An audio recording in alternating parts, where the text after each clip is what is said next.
hello, vanakkam, namaskar, and welcome to yet another episode of my podcast series, The People I Meet. My name is Shruti Vijay Kumar Vasant. I'm a radio jockey from Chennai, and on this episode today, I am going to be introducing to you a very, very talented gentleman from Chennai. Music is something that we all hold very, very close to our hearts. There's a song for every emotion, there's a song for every mood, and music is something that always, always stays by our side during the good, the bad, and the not so great times, right? So like I said, there's a song for every mood, there's a song for every emotion, and the moment we start thinking of music, we think about composers. But what we truly sort of, when we go into the analytics or the technicalities of it, what we realize is a song comes to life through the instruments and of course the voices, right? So today I'm going to be in conversation with a master violinist, and I have been a fangirl from the moment I first stumbled upon this gentleman on a social media. But today I can sort of say that he is an incredibly talented human being and one of my very good friends as well. We've had this very nice connect through the past couple of years that we've known each other, and our conversations have always been very stimulating. So with no further ado, I think also a lot of people, when I say violin, they sort of relate to him because he's Namma Chennai boy. So with no further ado, I'd like to welcome Shravan onto my podcast. Hi Shravan, and a very warm welcome to you. Hello Shruti, hello everyone. Thank you so much for having me. We've been meaning to do this for quite some time. I'm so glad we could finally get around to actually doing this, because I think in terms of just conversations of getting to know each other, we've had many of those, but thank you so much for letting me tell my story to all your listeners. I think definitely yours is a story that we should be talking about because, knowingly or unknowingly, with the sort of power that social media has today, right, a lot of stories are actually being shared, and without knowing who's following us or without knowing what is behind the screen, a lot of people are being influenced. And I think when we can share stories that mean so much and that have in a little way, that spark or that motivation, I think it truly makes all the difference. And that's exactly what I want to do. If it just helps that one person who's listening, I think our conversation has some meaning, right? So that is definitely a reason why I want to share your story. And talking about your story, Shravan, music obviously is, you live, breathe, eat music, like Rajnikant sir says in that film, right? I walk English, I talk English. Music is definitely an integral part of your life. So obviously, it's not been an easy journey because I know that when it comes to the arts or the entertainment industry, everybody looks at it from the outside and thinks, hey, he's living the high life, right? There's a lot of glamour, there's a lot of fancy 5 a.m. flights that you travel on, and a lot of other things. But to the outside world, it's all about this. But to the person inside, at the end of the day, it's just about being true to the art. Right. So talk to me about your association with music and, of course, the violin. That's a great question, actually. So I think to put so many things into perspective, this pandemic has sort of really taught us that we cannot take even the next minute for granted, because your entire life can be turned literally upside down, and you are in a completely powerless situation where, it's just out of the scope of your imagination to even think that the entire world would probably shut down for 8 odd months. So, and needless to say, that's been reasonably difficult on us musicians, because we're not able to do what we do, which is go outside and perform for hundreds and thousands of people and have all of them sing our songs back to us. So that obviously has not been possible, but probably up until that time, I think I have been very, very fortunate in the sense that to have been afforded the kind of opportunities that I personally have gotten, of course, my band as well, the Non-Violinist Project. So we've been around for the past 3 years, but I'm going to take a slightly sort of step back from that and sort of just try and tell my little story from my perspective. So I initially learned the violin for about, 7 to 8 years during growing up, which is how every Tambram kid, right. It's a ritual that I'm sure everyone is introduced into. Post which I actually had to sort of give up music for 3 to 4 years because I was prepping for the whole IIT and that sort of things. Mm-hmm. And I did get into BITS Pilani, which is one of the premier institutes in the country, and There was 4 years of my engineering there, which is actually where funnily enough, most of my musical exploration happened, because I was very fortunate to have a set of seniors who had such diverse, such amazing music tastes. And for me to be introduced to, say, for this kid from Chennai who's been playing sort of Carnatic music for all these years, to suddenly be exposed to rock and blues and metal and jazz was such an eye-opening experience for me. And that was, I think that shaped me in a lot of ways into who I was going to become post-college, taking up music as a full-time profession. I did work in an analytics profession as soon as I got out from college. So that went on for about a couple of years, and then I decided to take the plunge into music. And yes, I think there's been no looking back ever since, safe to say. Right. And I think you've had a very beautiful journey, because I've sort of, I can confidently say the transformation or the growth journey that started off with you playing at a few gigs in Chennai to sort of having the growth where of course, this is before the pandemic, where you were taking flights every single day to performing in different venues. You did your own US tour with Mahesh Raghavan. And the sort of experience that you bring to the table now is also something that's tremendous. Right? Because you've also had your shares of ups and downs. You've had to go play your music to so many different people in the initial stages to get that interview, to get that, one audition chance, and all of it, to sort of now working with multiple brands and multiple personalities, people who you've admired and looked up to. Right? Whether it's your work with the Pineapple Express or, anybody for that matter. So when you look back at this journey now, I know that as do most 90s kids, I'm an engineer myself, we all went through that phase where we did this and we said, hey, this is what my passion is, I want to give up, I want to do this. How did you sort of feel that switch or that transition? Because I know it's not an overnight process, right? And coming from the sort of backgrounds that we do and the societal expectation that people have of us, how did you sort of manage that transition, Shravan? All right, so actually, before even I do get into that, I must say that, I think even for me as an individual, it very much still is a journey. So right. I don't think I've crossed that point to say in hindsight, because, that hindsight point is going to happen a few years down the line. So I'm very much in the thick of things of still figuring out who I am as a musician and what I want to do in the world of music. And, that of course involves a very delicate balance of music for the soul and music for the food.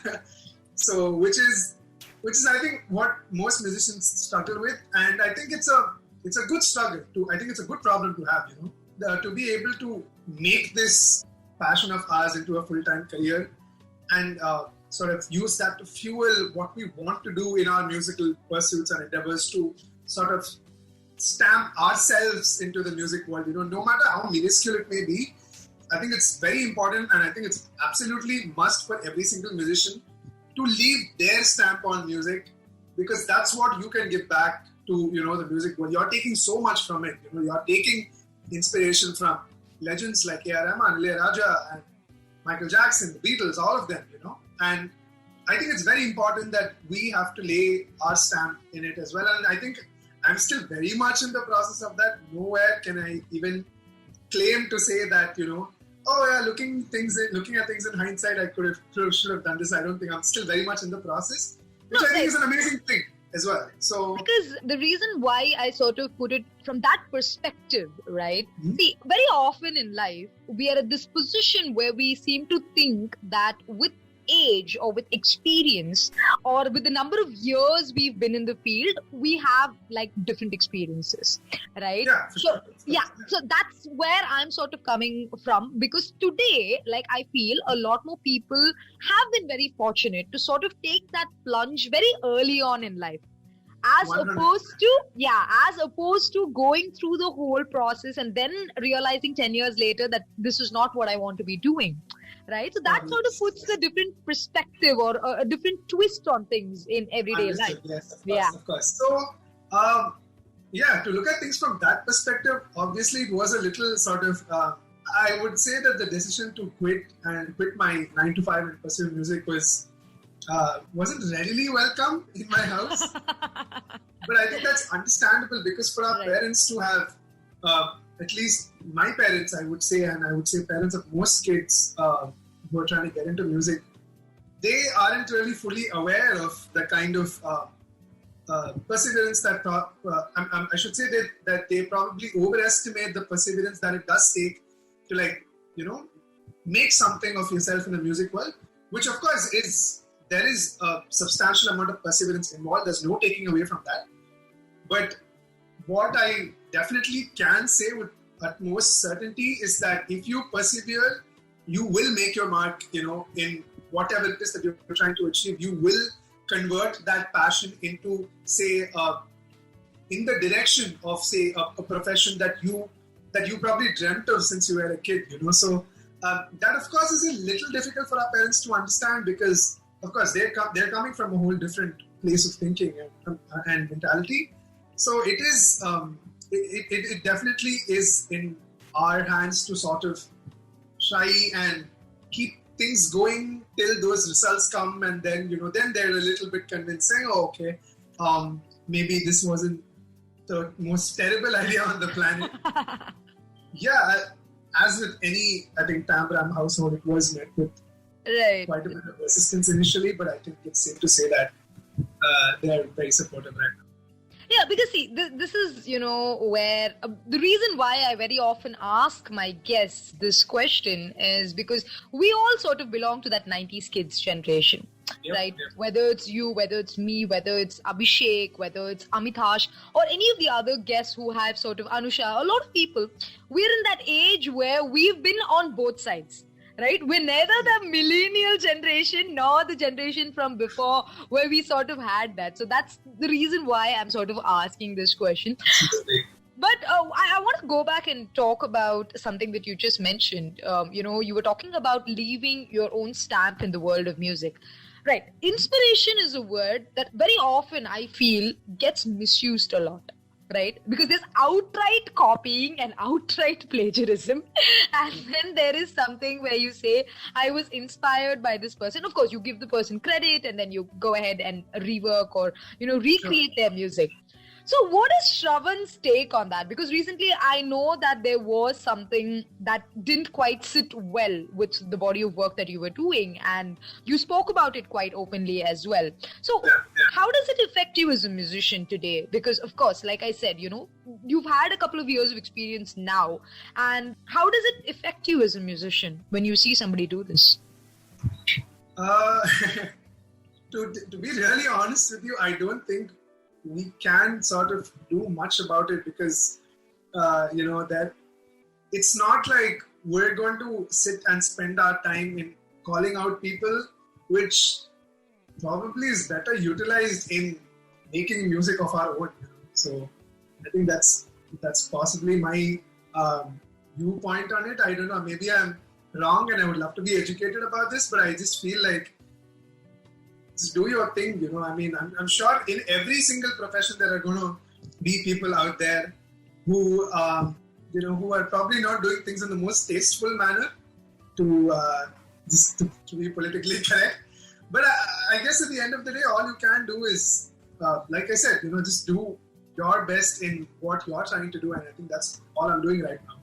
I just wanted to get your take on it because this is a question that I asked somebody else when it comes from the fashion line as well, because these are industries where a lot of this happens quite often, right? And today, like I said, with the extent that social media has taken over our lives, it becomes quite easy to spot it out. I think for me the answer to that question would be literally the polar opposite of that.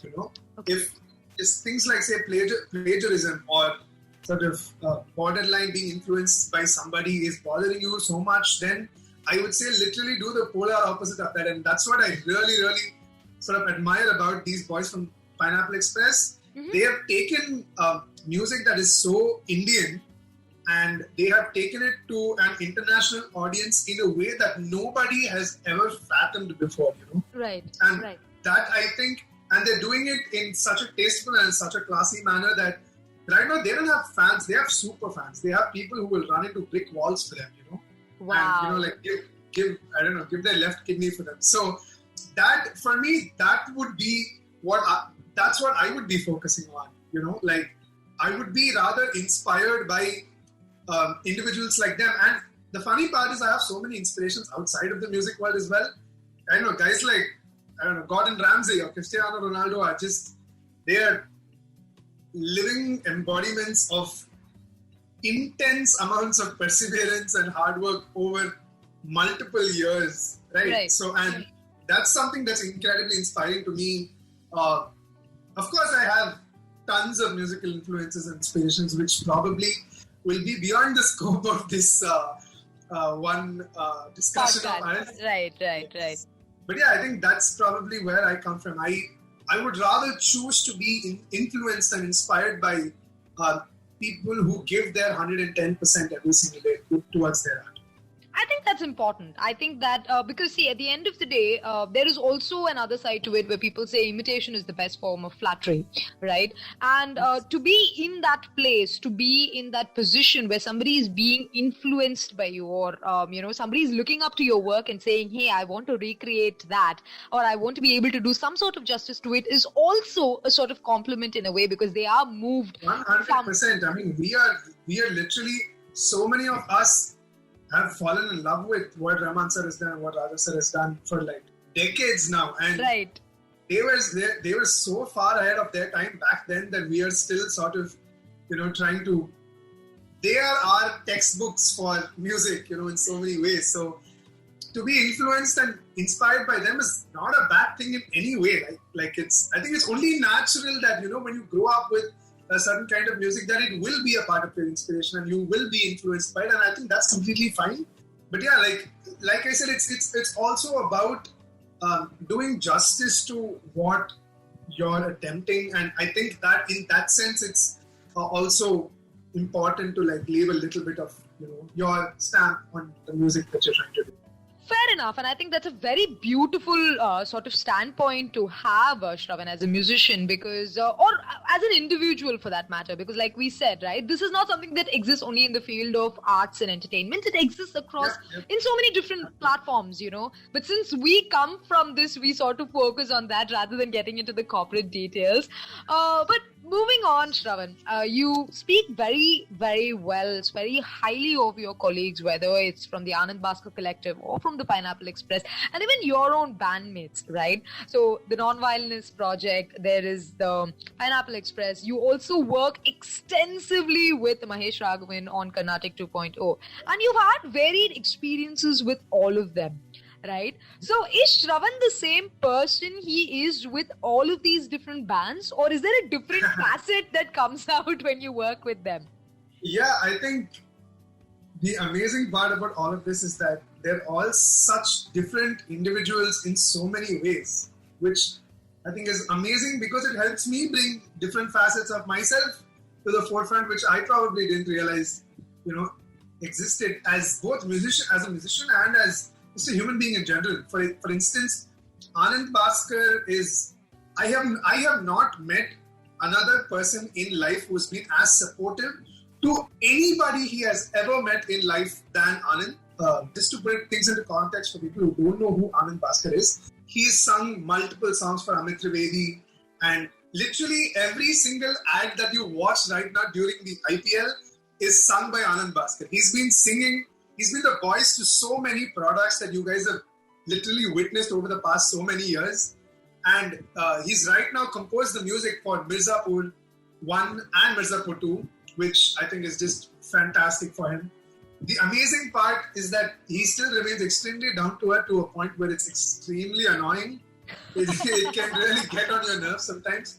Because no matter who they are, if they're an upcoming producer or a singer or whoever it is, they can reach out to him and he will spend hours on end with conversing with them, and sort of literally giving away all his trade secrets for free, like about how he was working in advertising for a good 6 to 8 year period, and how immediately after he quit that, all he did was cold call production houses and music directors and he sent me this one Excel sheet of like 100 contacts when I first tried to, when I first went to Bombay about 3 years back, and this was me running up and down 3 studios every single day from Colaba to Andheri. So that's the kind of person he is, he is like super helpful. Mahesh, on the other side of things, he's definitely a lot more reserved, but I think he's an absolute genius at what he does. I mean, to literally marry the worlds of Carnatic music and electronic music the way that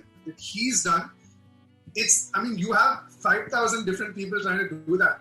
The most important thing I think with this whole fusion music kind of thing is that a lot of people who try to attempt fusion music aren't completely well versed in both the genres that they're trying to fuse in the first place, And it's sort of like it becomes an imitation, which is again a form of flattery. But with him, he studied production in Scotland, and he's grown up as this Carnatic musician. So when he brings these two worlds together, it's this amalgamation that I think everyone instantly recognizes, both because of the Carnatic music flavor and also this very modern aesthetic in the electronic music production that he does. So yeah, that's Mahesh for you. And the boys in my band, well, they're just a riot. It's so much fun to be around them, like literally all the time, and they're incredible musicians to even begin with. So yeah, I think I'm just like, dude, I'm like incredibly lucky to be working with all of these guys. It's just, it's a dream come true.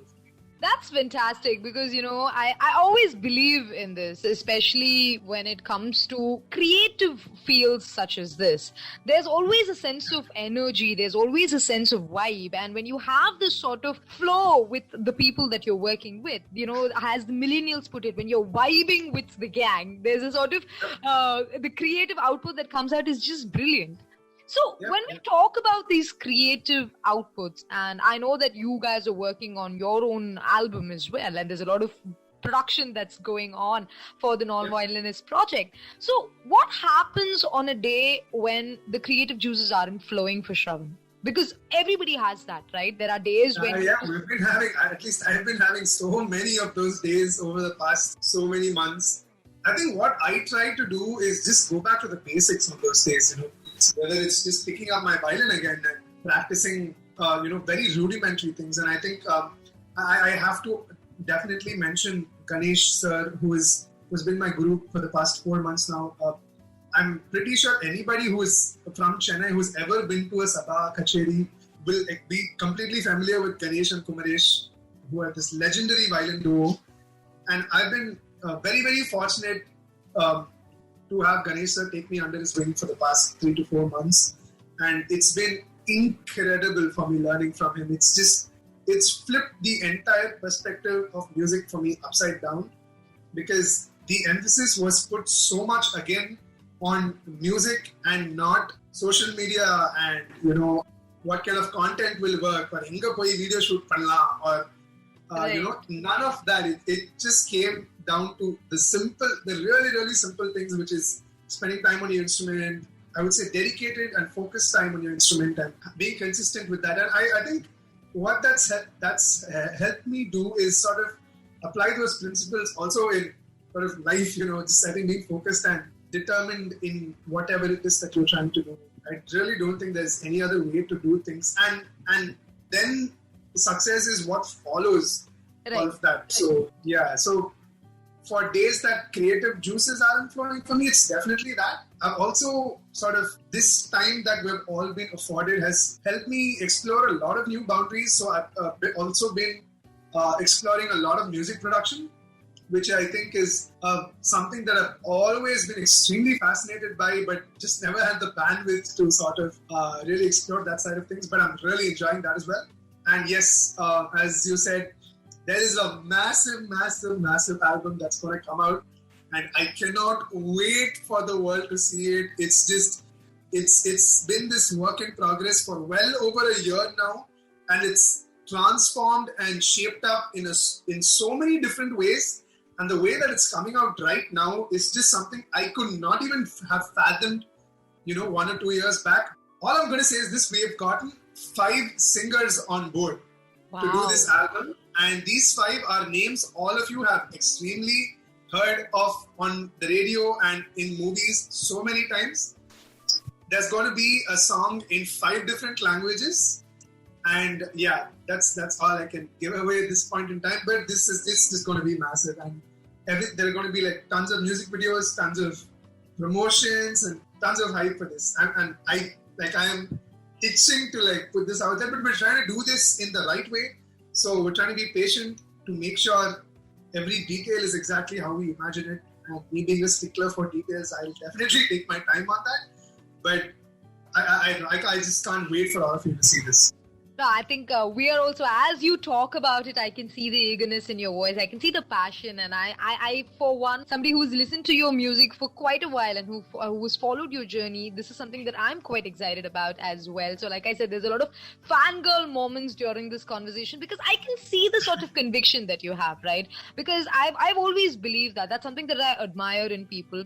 Whatever it is that we do for a living or out of passion or something that we just do as a hobby, I admire people who do it with their 100%, the people who go all out, the people who say, you know what, because good things take time, right? Rome wasn't built in a day. And when we sort of put out that effort, it clearly sort of shows, right? And the universe sort of brings everything, things fall in place, and then we automatically see success the way we want to view success as.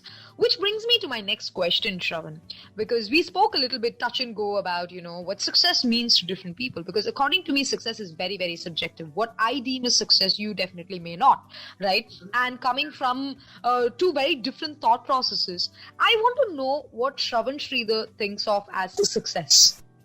So if you had probably asked me that, I don't know, probably a year ago, I would have said something as simple as just I think it still holds true. It would be something just very as rudimentary as traveling the world and playing the music that you love. That's as simple as that may seem. I think it is the goal for every musician, no matter what they may say. At the end of the day, that is their goal. It's to be able to travel the world and meet different people and meet different people from different cultures who've been brought up with different kinds of music, and to be able to collaborate with them and travel the world and see places while you get to do that. There's nothing bigger than that for me. It sounds like those dream jobs that we write about when we're children, when we're 5 years old, right? Absolutely, yeah. But I think, somewhere when we have these sort of visions, or when we have these, of course, today a vision is something that I think the visions and the affirmations are all things that we sort of talk about today. But I think even as children, somewhere we have this deep-rooted sense of wanting something really badly. Right? And given the sort of upbringing that you had in terms of music being introduced to you at that very young age, did you ever think at 5 that this is what you would be doing? I don't think I even thought about this at 18, forget 5. Because, right. Like I said, I think the way a lot of my friends, like if you probably ask them what got you into music, I think a lot of them would say, I watched Zakir Hussain when I was 5 years old, and the next day I knew that I wanted to, I knew the next instant that I wanted to pick up the tabla and start playing it.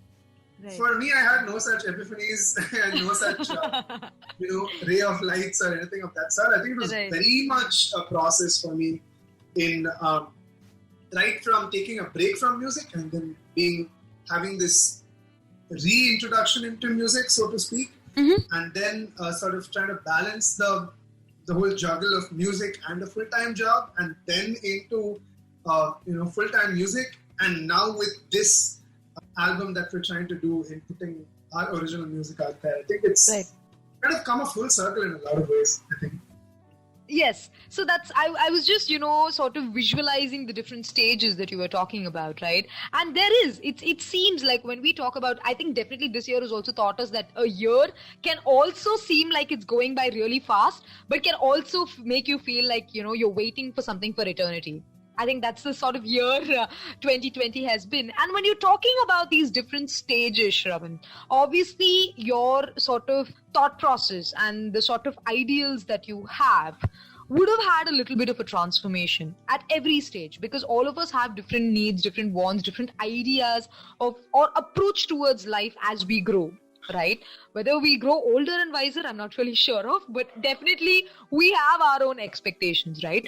So from that point where you were making cold calls in Bombay, running up and down between 3 studios, just wanting to be heard, to today having sold out shows, right? Whether it's Carnatic 2.0 or whether it's the US store that you did or whether it's working with the non-violinist, Pineapple Express or Anand Bhaskar Collective, how has Shravan as a person sort of evolved from that time? I think it's very hard to put that into words because most of this is on a subconscious level. And I think it just, you view experiences differently, I guess, in more ways than one. Because initially, I think sort of the thought process is just about how do we make this work, from having just quit a 9 to 5, what do we do to like make this work, and who do we have to connect with in a professional capacity, and things like that. And that obviously slowly molds into how do I better what I'm trying to do. And I would say that's always been there. But I think as soon as you sort of give up this safety net, the whole sort of fear of, oh my God, we're going to try and make this work sort of kicks in. And it's a very primal thing, I would say. But then you would tend to reorient yourself back into, okay, how do we do this the right way?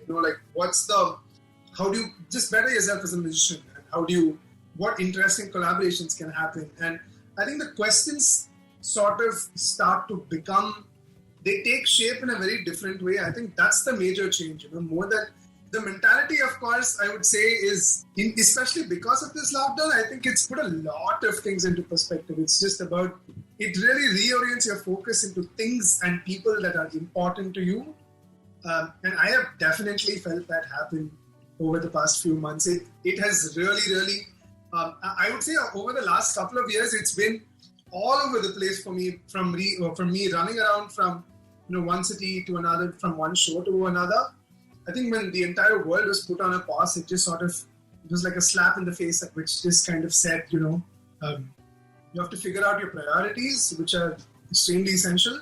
And also, I think people like us, you and I think we're very lucky to sort of at least have our basic necessities taken care of during this pandemic. There are so many people out there, musicians included, who are facing a really, really tough time because of all of this.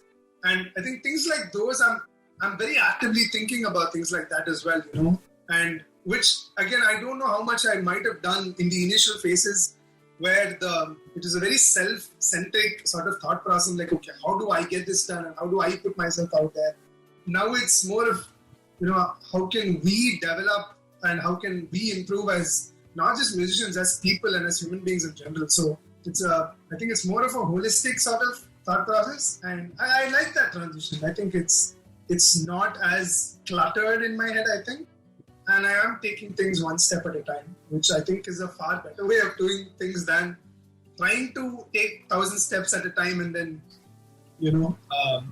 sort of draining yourself out of that process. Mm-hmm. So yeah, I'm really enjoying the space that I'm in right now. No, but I think at the end of the day, that's what I was talking about, right? I was talking about how as we grow older or, wiser, I'm not really sure still, but as we grow, right, with the experiences that we have and the sort of people that we mingle with, we all sort of want life to sort of take its own turn, but we also begin to learn to accept things for what they are. Right? We, as much as we also put in the work, we also want this ideal or this definition of, again, success or what we want out of life. We sort of grow with those experiences. The good, the bad, the ugly, we face them all. And then we all take those lessons and we become better versions of ourselves. I think that is what we're all working towards at the end of the day, right? Yeah, the risk of trying to sound extremely philosophical, I think sometimes what happens is we tend to attach too many meanings to both winning and defeat. Right. And what that sort of, forces us to do is, it's definitely important to, celebrate those little victories, no matter what it may. It needn't necessarily be in music. It can be just in life. If something as simple as fitness goals or in your, like a promotion in your job or like just getting a new pet or whatever it is, it's important to celebrate, those little joys. But, what we find ourselves do more times than others that we tend to attach so much meaning to, victories of ours that, oh my God, my video hit 100K views. Like, that's such an amazing thing. That, what that sort of subconsciously tends to do is that the next video, when it doesn't hit 100K, you tend to beat yourself up so bad that it's very hard to recover from that. So, that's what I'm trying to say. It's very important it's hard to detach ourselves from, what happens to us and what happens around us. That's absolutely not possible. But I think those, overly attaching meaning to, our victories and defeats and sort of trying to not do that as much, I think will sort of help us maintain more of a level head in just approaching whatever it is we're trying to do. Very true. I don't know, that sounded overly philosophical, but I think... No, see, at the end... I see, at the end of the day, the reason why I have these conversations is to sort of understand how people view life. Okay, to me, it is about sharing that story. To me, it is about understanding where everyone comes from and to sort of go into the person rather than talk about the personality, which I'm sure you sort of understood from our conversation today, right? It's always about that, because I know that I can look up your piece of work online. I know that I can go visit your YouTube channel. I know that I can listen to you play music on different platforms today. But I want to know the person behind the, performance face of Shravan. And that's the reason why I had this conversation with you today. And as always, we've had a very nice, conversation talking about a variety of things. So it's at this point where I want to ask you my last question, Shravan, for the day. To anybody who's listening today, right? What would Shravan Sridhar as a person want to share? Because like I mentioned in the beginning, right, sometimes we really don't know where life takes us. Sometimes it just falls into place, right? You just listen to something, you just read something, and somewhere it's like a sign from the universe telling you to follow your heart, right? And I know that deep down you are a little bit of a philosophical person. So I just want to sort of understand, what is it that you'd like to end my podcast with today? What is it that you'd like to share? I don't know, in very simple terms, I would just say probably keep at it. Whatever it is that you're trying to do, just keep at it and give it your all. Again, it's almost like in times like these, it's very hard to sort of find that extra drive and that, motivation and that sort of influx of positivity. But it has a lot to do with surrounding yourself with the right people and, making sure that your head is in the right place to sort of even have conversations about productivity and ambition and success and all of that. So it's just the aim is to remain with good mental health, and the wish for myself, as I would say probably for everybody, is just to be good at what you do and to do good as well. So I think both of them go hand in hand. So that's pretty much all I would say, to do good and to be good at what you do. I think that's kind of the aim right now. So I hope everybody sort of can take a little bit from whatever I just rambled on for the past half an hour. So, no, I think what you said is something with a lot of, it's a very simple statement, but it's got a profound meaning to it, because, we all look for the good in things, right? We all always look for the good things in life. And by things, I don't necessarily mean materialistic objects. I mean, we all want happiness. We all want love. We all want laughter. We all want the nice things in life, right? And for that goodness, we need to be able to put it out into the universe as well. And I think that's what we all should be sort of aiming at doing, and just to be good human beings as far as we can.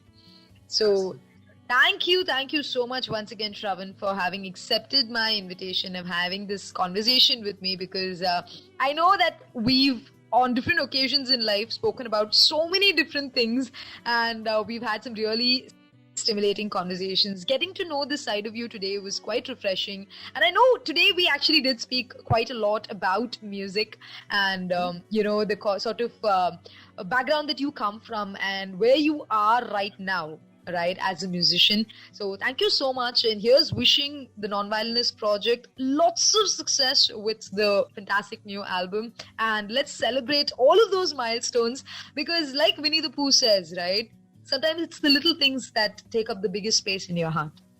Absolutely. Thank you so much for having me, Shruti. This was so much fun, as it always was every single time. Thank you.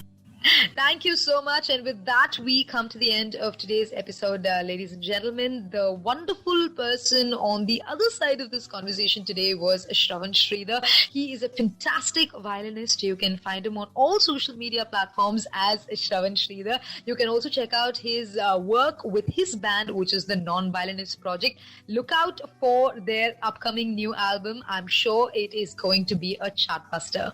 On that note, it's time for me to end this episode here. I will meet you with yet another interesting personality, yet another interesting story on yet another interesting episode of my podcast series, The People I Meet. My name is Shruti Vijay Kumar Vasant. I'm a radio jockey from Chennai. And until we meet the next time, it's me saying take good care of yourself and stay safe. Thank you for tuning in.